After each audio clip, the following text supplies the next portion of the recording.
జగన్ ఆపేసినటువంటిది ఇప్పుడు పూర్తి చేయించడం అన్నటువంటిది బాబు గారి ముందు ఉన్నటువంటి ప్రధాన కర్తవ్యం.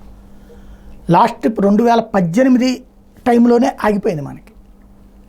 Outer ring road, inner ring road ఈ రెండు కూడా అమరావతి బేస్డ్గా చెయ్యాలని నాడు నిర్ణయించుకున్నారు.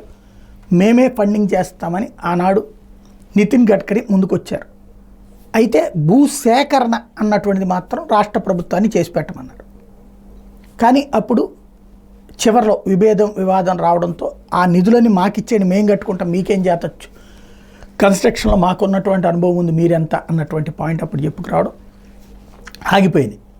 ఆ తర్వాత జగన్ వచ్చాక అసలు అమరావతి అటకెక్కించారు. కాబట్టి నేను గతంలో కూడా చెప్పా, అమరావతి విషయంలో inner ring road, outer ring road ఏబిచ్చేస్తే దాంతోపాటుగా ప్రాథమికంగా రైతులకు ఇచ్చే ప్లాట్లు అండర్ కన్స్ట్రక్షన్లో ఉన్నటువంటి పూర్తి చేసేస్తే ఒక సిస్టమ్ సెటరేట్ అయిపోతుంది, ఒక నగరం కింద తయారైపోతుంది. అక్కడ ఉన్న వాళ్ళకి అసంతృప్తి ఉండదు. మిగతాది విశాఖ చేసుకునేటట్టయితే అటు పక్కన చేసుకుంటే తప్పులేదు. కానీ మెయిన్ ఇక్కడ మధ్యలో వదిలేయడం, అక్కడదక్కడ వదిలేయడం తప్ప అన్నట్టు. ఇప్పుడు అది రింగ్ రోడ్డు అన్నటువంటిది మళ్ళీ తెర మీదకి వచ్చింది. రింగ్ రోడ్డుకి సంబంధించినటువంటి నిర్మాణం నితిన్ గడ్కరీ చేపడితే కనుక ఇప్పట్లో ఆరంభంలోనే ఇచ్చేసేయాలి అది. ఎందుకంటే చివరిలో ఇస్తే మళ్ళీ 2-3 ఏళ్ళు పట్టిందంటే లాస్ట్లో ఉపయోగం ఉండదు. ఇప్పుడు కనుక ఇచ్చేస్తే inner ring road, outer ring road నిర్మాణం అన్నటువంటిది అద్భుతంగా సాగుతుంది.